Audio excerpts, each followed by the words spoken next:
Kan Masjid Istiqomah Ciputat, kemudian ditaruh ke masjid di timbangan sebelah kanan.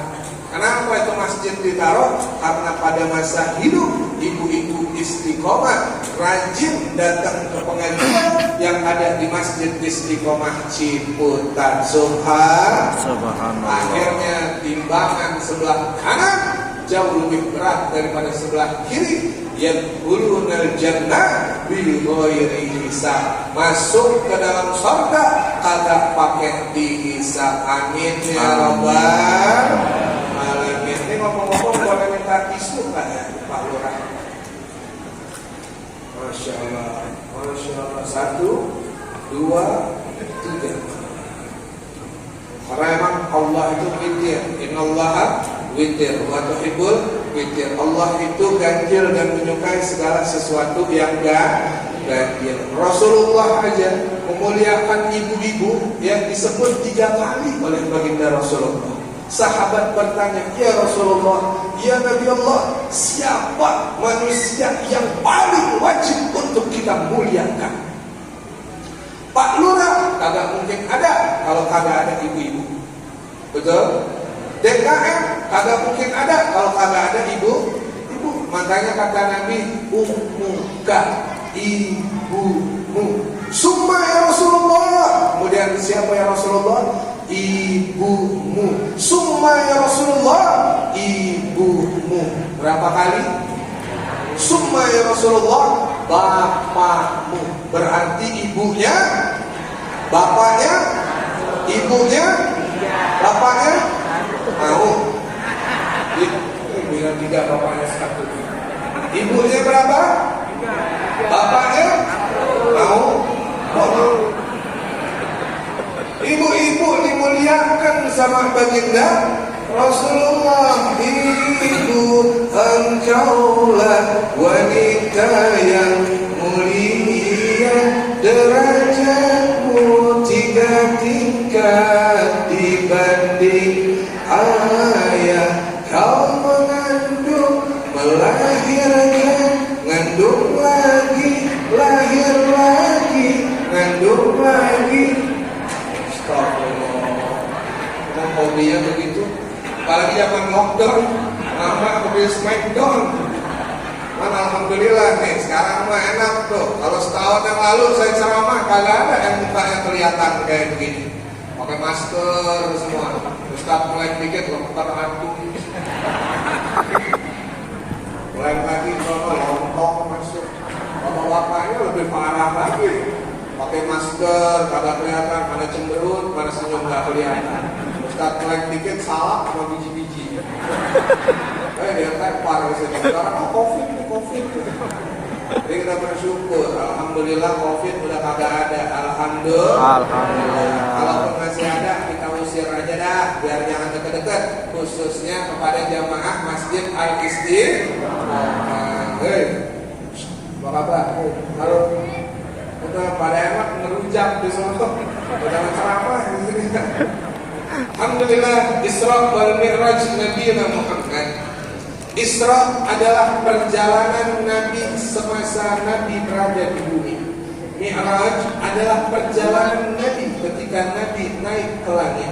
Isra wal Mi'raj bukan keinginan baginda Rasulullah. Isra wal Mi'raj bukan kehendak baginda Rasulullah. Isra wal Mi'raj bukan permintaan baginda Rasulullah. Siapa yang mengisrakan Nabi? Siapa yang memi'rajkan Nabi? Siapa bu?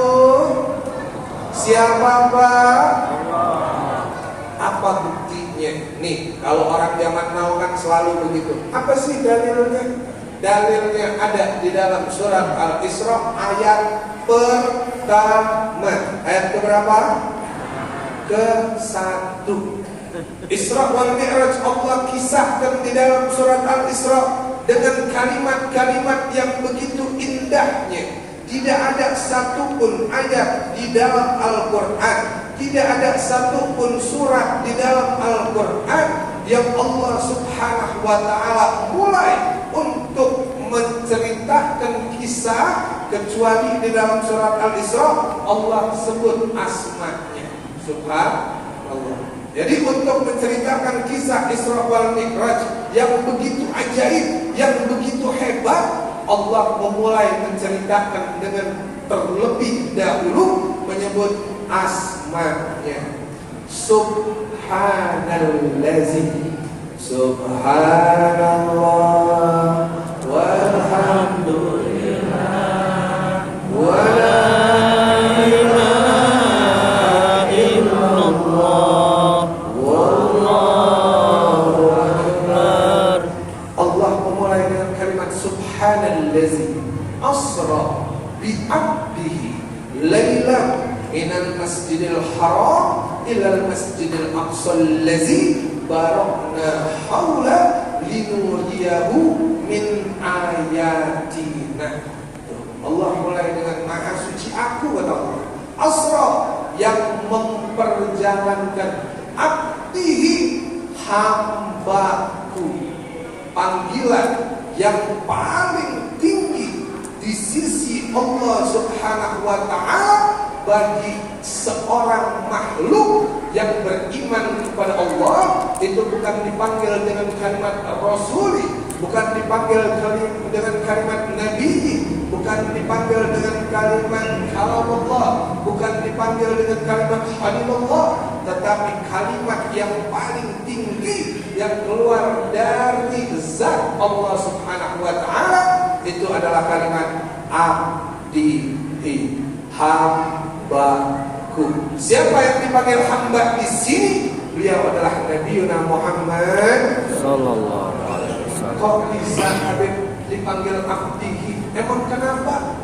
Lihat, kalau gelarnya Khalilullah, Nabi Ibrahim itu dapat gelar Khalilullah. Ibu-ibu tahu nggak gelar? Misalnya ada orang namanya Mamat, mukanya codet, akhirnya dikasih gelar Mamat Codet. Mpok Siti jualan pecel, akhirnya dipanggil Siti yang mana sih? Oh, Siti pecel. Ada Siti di sini. Siti itu adanya cuma di Indonesia loh. Di luar negeri itu Siti nggak ada. Kita yang panggil Siti Hawa, Siti Maryam, Siti Aisyah. Siti adanya cuma di Indo, karena emang orang Indonesia hobi banget nyingkat-nyingkat. Apa aja disingkatin. Betul Bu? Ada Ustadz Abdul Somad disingkat UAS. Ada Ustadz Jeffrey Al-Bukhari disingkat J. Ada Ustadz Adi Hidayat disingkat. Wah, hobinya pada nyingkat-nyingkat. Ngasih nama anak juga kadang-kadang disingkat-singkatin. Bapaknya Jawa, ibunya Betawi, anaknya Jawawi. Betul Bu? Bapaknya Jawa, ibunya Sunda, anaknya Jasun. Yang repot kalau bapaknya Jawa, ibu Sunda, nenek Kerawang, kakek Cilacap, namanya Jasu Kecap. Lebih repot lagi, Batak, bapaknya orang Batak, ibunya orang Bogor, anaknya Batagor. Batak sama Bogor, kok Batagor, kok panggil? Betul Bu? Kadang-kadang ngambil nama anak dari singkatan ibu sama bapak. Ini yang paling banyak, ya, paling banyak. Bapak Komarudin, ibu Komariah, anaknya Koko. Mana Koko? Ibunya Konita, bapaknya Udin, anaknya Konidin. Konidin udah gede jadi pengusaha obat, dikasih obat namanya Konidin. Konita sama si Udin. Yang repot kalau bapaknya Basuki, ibunya Komaria, anaknya Basko. Tetangga sebelah ibunya Rani, bapaknya Tatang, anaknya Rantang. Sebelahnya lagi bapaknya Topan, ibunya Cici, anaknya Panci. Basko merantang Panci bersahabat bertiga, udah gede bikin geng, namanya geng Parabot. Betul? Dan ini hati-hati, hati. Saya tadi tausiah sampai di mana ya? Sampai mana coba? Sampai mana? Subhanallazi asra wa dan nyimak. Ibu dapat hadiah umroh Bu. Cuma-cuma Bu, cuma ban panggang. Bisa doain semua yang hadir di sini pada berangkat semua, amin. Amin. Karena silaturahminya bagus. Kata Rasulullah, rumus mau banyak rezeki, rumus mau panjang umur, rumus mau sehat walafiat, kagak perlu dah pakai baca doa. Kalau udah tahu rumusnya mah, insya Allah rumusnya kepake. Apa rumusnya? Kata Nabi, man ahabba yubsaqa lahu fi rizqihi wa yansa'a fi ajali fa'asirur rahim. Siapa yang kepengen banyak rezekinya, yang kepengen panjang umurnya, yang kepengen ditangguhkan ajalnya, maka sambunglah silaturahmi. Alhamdulillah. Di sini memang mukanya pada baik semua. Alhamdulillah. Apalagi sama tetangga bersahabat enggak? Hati-hati loh, ya hati-hati. Kadang-kadang saking kesel sama tetangga, melihat tetangga beli motor baru, dia beli bondrek. Tetangga beli mobil baru, dia naik mobil ambulan. Tetangga pindah rumah baru, dia pindah ke rumah sakit. Di sini ada nggak yang begitu? Udah dijamin ini mah rakyat Pak Lurah. Kagak bakalan ada yang gitu-gitu ada. Di sini mah kagak ada, di sono banyak pindahan dari sini. Itu udah pada pindah. Alhamdulillah. Rasulullah dipanggil dengan kalimat abdi, hambaku. Apa latar belakangnya? Kenapa Allah memperjalankan Nabi, sedangkan Nabi Musa aja yang dapat gelar kalamullah? Ketika naik ke Bukit Tur Sina, Nabi Musa ngomong sama Allah. Allah, kepengen dong ya Allah, setelah Nabi Musa bisa mendengar suara Allah. Nabi Musa itu dikasih gelar kalamullah. Kalamullah itu artinya orang yang bisa langsung berbicara kepada Allah, berbicara dengan Allah tanpa ada perantara. Jadi kagak pakai yang namanya malaikat Jibril. Nabi Musa bisa mendengar suara Allah Subhanahu wa ta'ala. Tentunya suara Allah berbeda dengan suara makhluknya. Jangan disamain suara Allah sama suara makhluk, karena namanya Allah ada sifatnya sifat 20. Di antara sifat 20 ada mukhalafatul lil berbeda sama makhluknya. Masya Allah, Pak Haji mau kemana? Siap. Mudah-mudahan yang di belakang pada nungguin udah. Barangkali amplop ditambahin. Sampai mana tadi?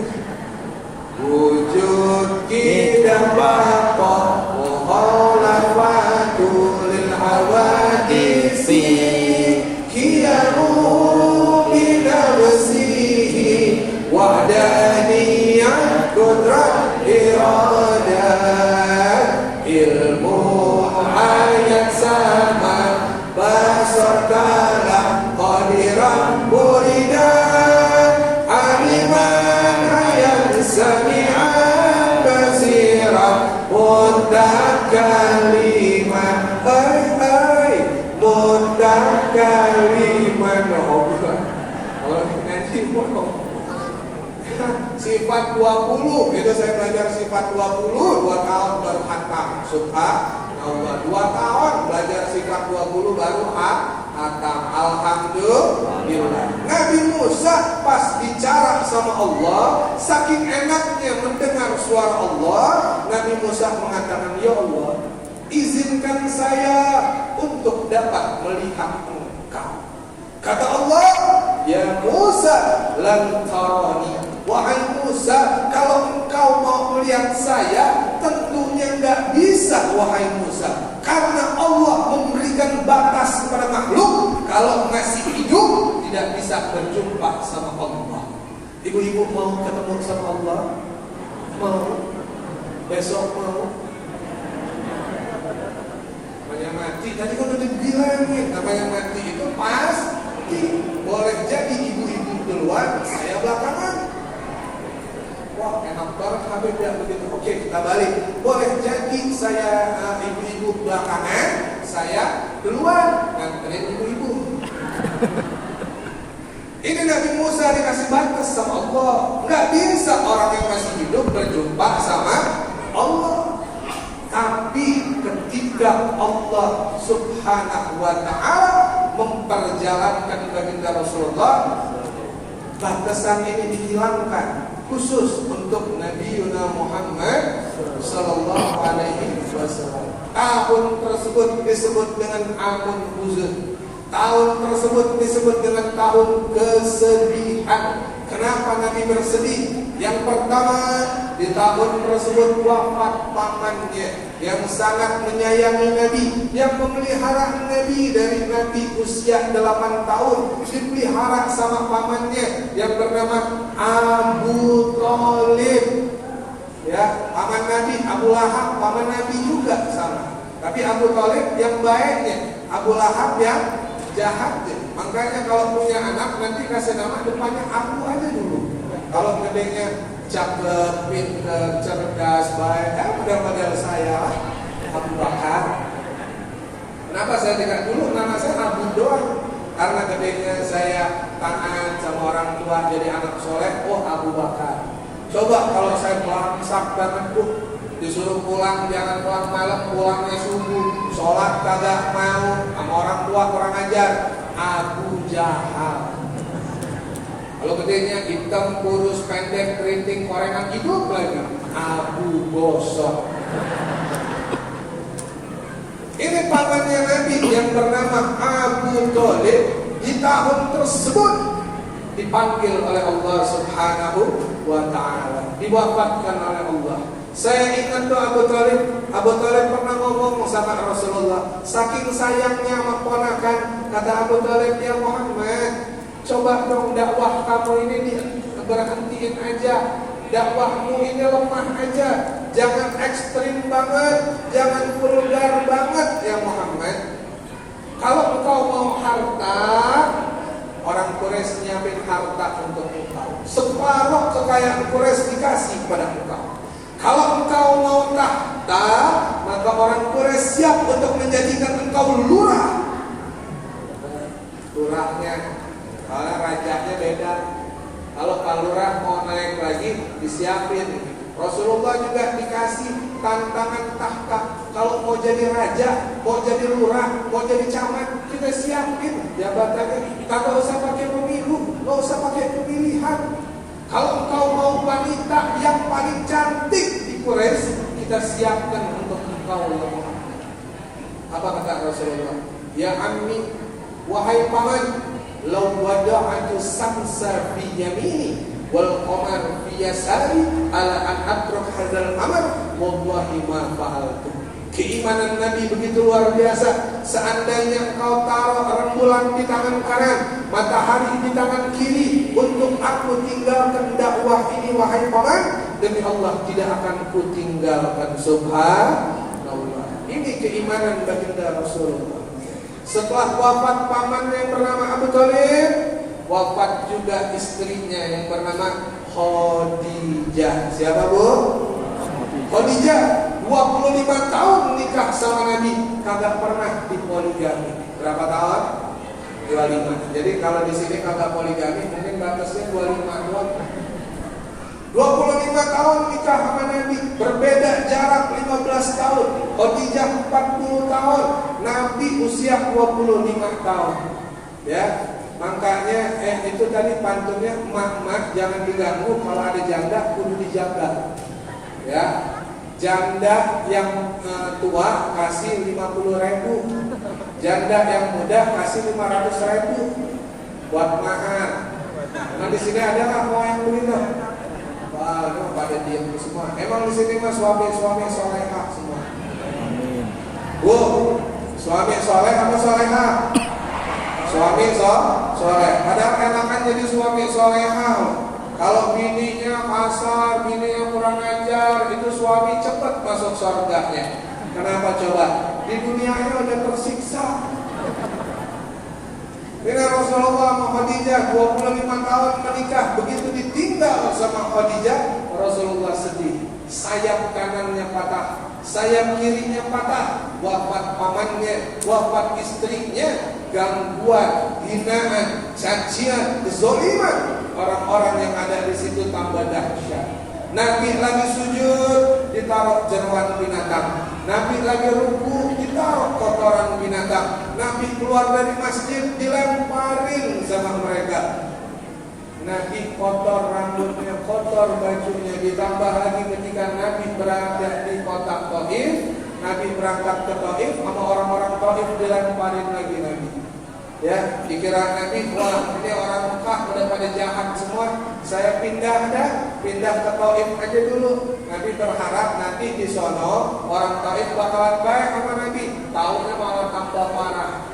Nabi masuk Taif ketemu sama rajanya 3 bersaudara. Kalau sekarang mungkin sok ada 3 bersaudara. Ya, Nabi masuk ke situ, keluar Nabi dari Taif, ini emak-emak, anak-anak, bapak-bapak bikin barisan kanan kiri melempari Nabi Muhammad sallallahu alaihi wasallam. Dilemparin Rasulullah, berdarah pelipis, berdarah giginya, berdarah dengkulnya. Begitu Nabi duduk di satu pohon, malaikat yang Allah ciptakan tidak diberikan nafsu marah, ngomong sama Rasulullah, ya Rasulullah, insikta, wahai Nabi izinin, kalau engkau izinkan kami akan menimpakan gunung bagi orang-orang yang ada di negeri Taif. Coba kalau kita dihina, dicaci, dimaki, dilemparin, ditawarin sama malaikat, nah kalau mau mah orang-orang yang ada di Ciputat kita tiban pakai gunung, mau nggak? Kata emaknya, jangan pakai gunung, tambahin lautnya sekali.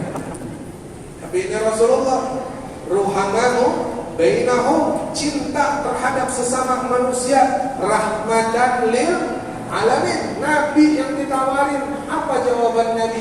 Kata Nabi, Bril, jangan Bril. Jadi Nabi sama malaikat Jibril mah akrab. Jadi manggilnya langsung aja, Bril, jangan ditiban. Siap, Allahumma hdi qaumi fa innahu la ya'lamun. Aku berdoa kepada Allah supaya Allah memberikan mereka hidayah, karena mereka orang-orang yang tidak mengerti. Makanya begitu Allah ngelihat ketabahan, keteguhan, kesabaran yang dimiliki oleh baginda Rasulullah, Allah kepengen menghibur Nabi. Gimana caranya Allah menghibur Nabi? Diajak Nabi jalan-jalan, Isra, jalan-jalan. Ya, ibu-ibu juga kalau di rumah lagi rungsing aja ya, pati gamon, patah hati, gagal move on. Gara-gara apa? Gara-gara anaknya dekat sama Sebastian, calon menantu sebatas teman bukan kepastian. Kenapa Sebastian? Gara-gara Kediri, ketikung teman sendiri. Ya, akhirnya apa? Cilacap.